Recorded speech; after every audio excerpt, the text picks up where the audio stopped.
It was impossible to speak the real truth in regard to myself due to the unwillingness of certain people to listen, and I was insistently seen as a witness because I was married to one. Remember, both partners had to be in the truth, therefore supported by the witnesses, and apparently blessed by Jehovah. But when I met Magda, she was not a baptized member of the Jehovah's Witnesses' faith. If, however, one of the married couple was found guilty against God's principles, as allegedly described in his great book full of truth and wisdom, that person could only be disfellowshipped. This meant being completely shunned and forever hated by one's only friends, the witnesses, and family, discarding Christ's wise words, "Love your enemies." That is what a multitude of people from almost every corner of the world claimed after their experiences with the witnesses. In reality, Jehovah's Witnesses always choose to do everything possible to separate them in order to assist the remaining member to live forever in a new world order after Armageddon. However, they do not admit to it or even recognize the problem. They claim to always be ready to show the way towards a graceful forgiveness of sinners if they are willing to renounce their sins with sincerity and desire to restudy the Bible on a daily basis for some time. What interests me most is that they proudly preach the Bible wisdom, which clearly indicates that what God has put together, no man should put asunder. Does this principle apply only to those worldly couples? What about witness couples? Witnesses tend to twist the Word of God to suit their own purpose and have destroyed many families throughout the decades. Are they really living according to God's will? Probably different rules apply for certain people. People who have been excommunicated like this usually experience extreme fear about God's punishment against their grave sins, as interpreted by the witness brotherhood. I have met those who became extraordinarily stressed after the event, and were even suicidal.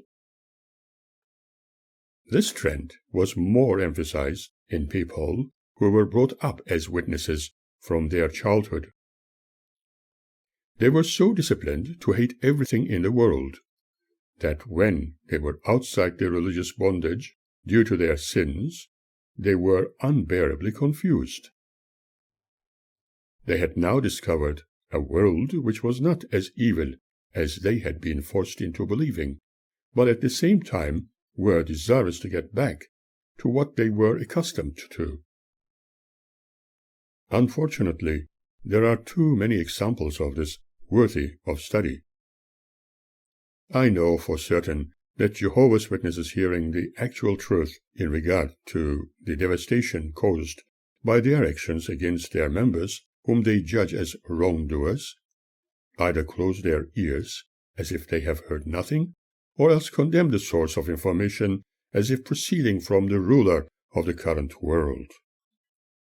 In the light of their teachings, this ruler cannot be anybody else other than the most feared one, Satan, the devil.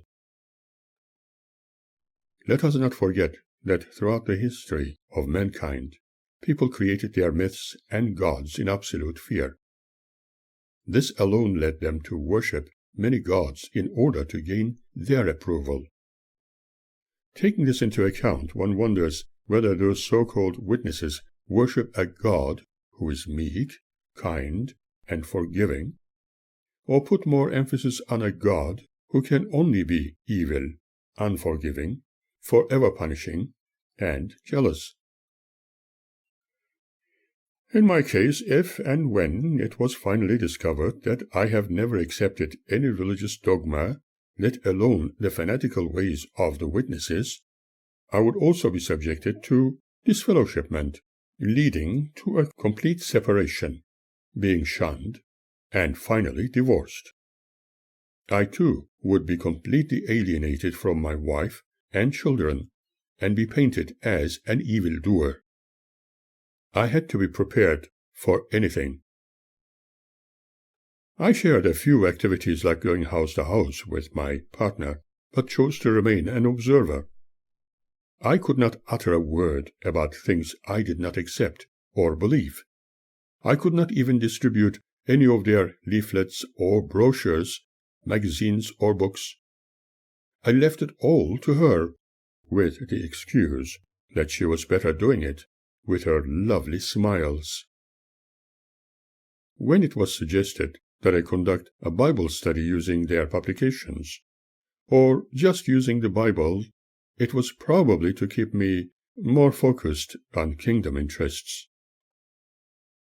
They might have thought to help a brother who was likely to drift into worldliness. Often I had their Bibles on the coffee table while having cups of tea with people wishing to study the ways of the witnesses, usually asking Magda to read a passage from the Holy Scriptures, and the person I was meant to teach that truth to read another passage. As far as Magda was concerned, I was conducting Bible studies. Surprisingly, I had to report the time spent teaching the truth. Wasn't I also one of them? It was certainly an interesting study for me, and nevertheless a Bible study, as the witnesses chose to believe. I was discovering how they felt about it, and how proud they were in subjecting people to most hypnotic repetition, that everything included in the Bible was the Word of God, and therefore the only truth. I never criticized anything, and never spoke against their teachings during my association with them, but asked many questions. This seemed to calm Magda immensely, probably making her feel that her marriage was permanent. Remember, I could not accept their spirituality, and therefore be completely dedicated to their faith or falsehood, through the alleged baptism of water, imitating the ways of Christ. How long could one continue to pretend like this, playing theatrics? I indulged in something like that Bible study to understand my wife better, and hopefully find ways to help her think independently. But as time went by, analytically observing that I was drifting into something too pretentious and unethical, I decided to ease down a bit with this game of discovery. I wrote several theses and theories in regard to the kinds of dilemmas people suffered after their forced adherence to a religious dogma. I did not do so to be against people's beliefs, but simply to discover how they functioned with dreams they considered as the absolute reality, and those who fell on the roadside by not following the supreme witness doctrine. After a very long time associating with good friends who were Jehovah's Witnesses, it was not going to be easy to let them know the real truth. I was divided into two realities. In one, I could continue with their activities or else happily break away from their fanaticism. But the more I discovered about their way of thinking, further observation and research, the more I understood that their ways were not a reality an intellectual could logically adhere to. I contemplated on a possible response from those associates. In fact, witnesses like the Strobachs, who were extremely superstitious about things, although not always in agreement with Jehovah's Witness teachings, were very critical about the interpretation of the Scriptures. They were also cognizant about the restrictive disciplines many witnesses followed. However, they avoided talking about it frankly and openly with others, in case they may be subjected to the divine decision of the judicial committee. as far as any thinking mind can see, those witnesses behave almost like the ancient ecumenical councils of Rome. My attempts to make Magda feel at ease had very little effect. I could not help her understand that my interests in astronomy and other sciences were not evil. My interests in listening to music, composing, reading, bushwalking, and research were not of evil intent. Having studied behavioral psychology and forensics were not to harm anybody. She was so deeply sucked into believing that everything which was not included in Jehovah's Witness teachings could only be evil. It was probably already too late to help her see alternatives. She was so adamant that what the witnesses had taught her was the only truth, and convinced that the evil world was ending, and only those who recognized Jehovah as the singular source of absolute truth were going to survive the end of current humanity. I have never met a witness who attempted to seek for alternatives to their understanding of the truth, other than those they call apostates. If they were of a highly educated background, they elected, for some peculiar reason, to go totally to the extreme of denying everything they had learned previously. I have met lawyers, judges, police officers, ex-soldiers, radio announcers, and nurses who have left all their knowledge and expertise behind, just preaching the word of God, as the other witnesses do. That made me question how those people could change into something like this. Maybe people just had endless questions, and finding no answers, they had been led to believe that only the Bible could answer them properly. Maybe they had been looking for something different as an alternative. It still remains a peculiar situation. Personally, I was beginning to feel embarrassed to invite anybody to our home, where I was expected to preach about the so-called truth at every opportunity. I could no longer take my wife to functions, as she always felt uneasy in the presence of my non-witness friends, whom she considered as devil worshippers. As mentioned before, when I was involved in flying through a flight institution and had opportunities to fly Cessnas and other training planes, I felt the happiest. I was also glad that I had joined an amateur astronomers group in Hobart. I wished I could also interest Magda, but even that was considered as a form of electronics which would take one's mind away from absolute devotion to an elusive creator God. At that stage, I needed to make all kinds of excuses to go out and get together with like-minded people to do fun things, like stargazing or dancing. She often questioned me about my faithfulness, accusing me of spending time with other lady friends. But it was not my interest. I felt devastated by her attitude towards me, and contemplated on the influence of her faithful brothers and sisters. If she would spend some time with me, going to places, and meeting my other associates, she would perhaps discover a totally different me. I was thinking in terms of, show me your friends, and I will tell you who you are. But our roles were reversed. I had to frequent kingdom halls and go house to house if I wanted to keep the family together. Meeting those other associates and friends while sharing educational and intellectual events was like being freed from bondage. It was like being offered a cool bowl of cold and refreshing water while wandering in hot desert places. The world I was interested in was a very neutral area where there was nothing and nobody being negatively criticized. Nobody was preached to about an evil world. Alas, I had to keep all my experiences to myself. I have discreetly shared birthday parties and celebrated special holidays with other people. At least they were not forced into living in pretense, but in reality.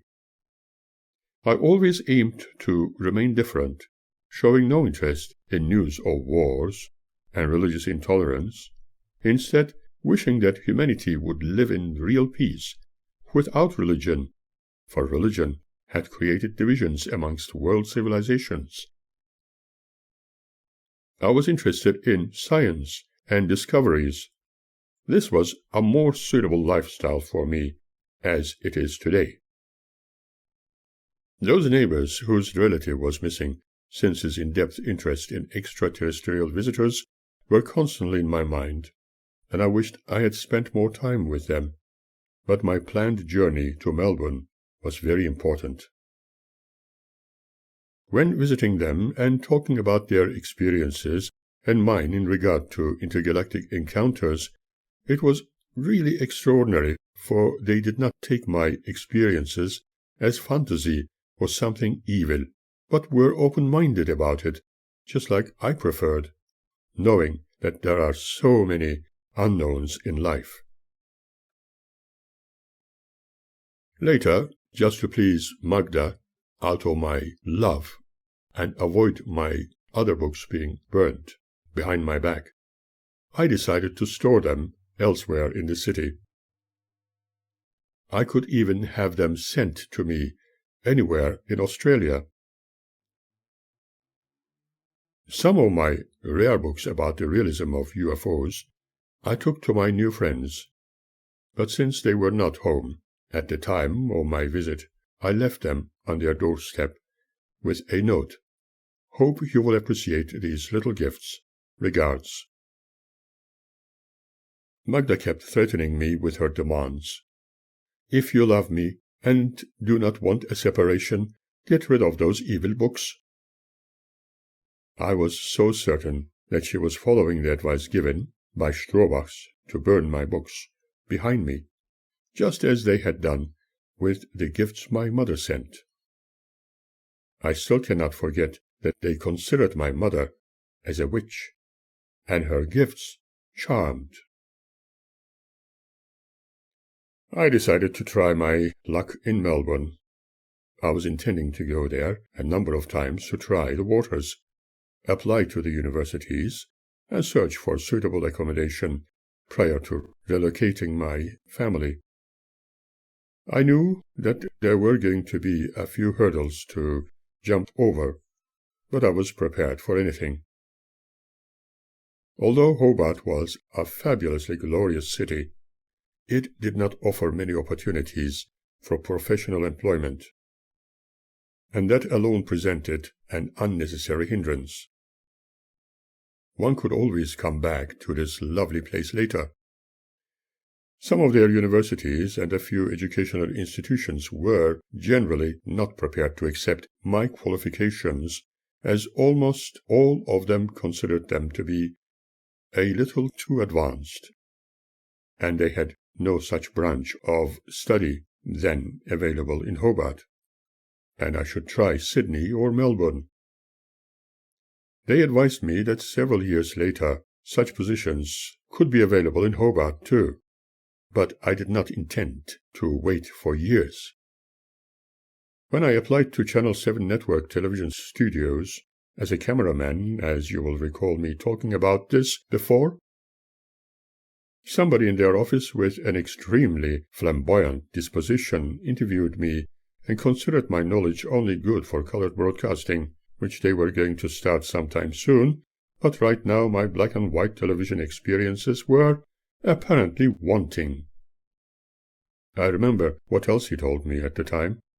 Besides, you are not quite open yet, and we are very easygoing people in our studios. We prefer bachelors in this business. I still question what he was really inferring. To satisfy their requirements, he subjected me to a question session about camera usage, just to tell me that my application could not be accepted at this time, upon which I definitely decided to go to Melbourne and try my luck there. For the first time, I travelled on the Spirit of Tasmania and returned back by the same means. The following times I was going to fly on Ansett Airlines, or TAA, Trans-Australian Airlines. I found comfort from the only handwritten note from my photographer uncle I discovered hidden inside my very first leather briefcase I travelled to Germany with. Build upon your past, value your memories, improve what you've learned, and treasure what is gone by. Though you may not know what behind the scenes may lie, do not live in your dreaded past. Look forward, have dreams, and remember you are forever to last. Live in the now, with visions of future sublime, not in your past, and dream of the divine. It seemed I was able to convince Magda that it was going to be better for us to try Melbourne. I believe that shortly after my initial suggestion, she spoke about it to her faithful brothers and sisters to get their advice. I knew for certain that she always sought their approval for everything she did or wanted to do. Therefore, if I wanted to convince her about something I needed to do, perhaps I first had to talk to those witness brothers, so that they, in turn, would counsel her about the benefits. Usually they aimed to ignore whatever my interest was, while Magda always emphasized the importance of their wise advice. In fact, this attitude sadly made me feel like a vulnerable youth with a psychiatric condition, or else like an uncivilized or totally naive individual without being one. Regrettably, that hypnotic conditioning of her mind looked permanent. They have most certainly been able to mold her to their liking. She would feel totally lost if those others she considered as being of extreme importance did not give her directives to follow. At times I questioned myself if she was married to me or the witnesses. But I would never take her freedom away just because she was married to me. She had every right to be herself, expressing her personality freely, but I do not think she felt the same way about me. Perhaps that was what she expected of a man, for that was probably the way she had been educated when she was with her parents back in Germany. As mentioned, I was going to go to Melbourne regardless, to find employment and apply to some of the universities for a post, while also looking for accommodation. Repeating myself, I felt the urgency to travel to Melbourne several times before moving permanently. Magda looked excited about the prospect of going there. However, she continually repeated, "But I really like to come back here sometimes, and my accommodation would be no problem when in Hobart." She could always stay with the Kodovics, but for some reason the Strohbachs preferred her to stay with them. It may have been because they had a large property. Before my journey, I had to ensure she had plenty of buying power for her needs, as well as other costs while I was away, although I was going to send more from Melbourne, especially if I was delayed returning home. There was always a concern in my mind. I hoped that she would not think I was entertaining myself with other ladies. She had the tendency to think in those terms, usually on the advice of certain sisters, but I did not desire to give her any reason to feel insecure, for I loved her, closing my eyes to her dogmatic characteristics, for I believed that couples would remain faithful to each other through thick and thin, and make their marriage work. During my initial visits to Melbourne and later Sydney, I discovered that life was similar to what I was accustomed to in Europe. Even employment was a lot easier to find.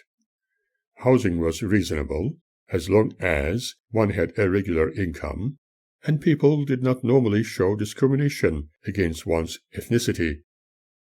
That was promising, and I was happy to take my chances. The first few trips I decided to undertake by boat to the mainland, as some popularly recommended.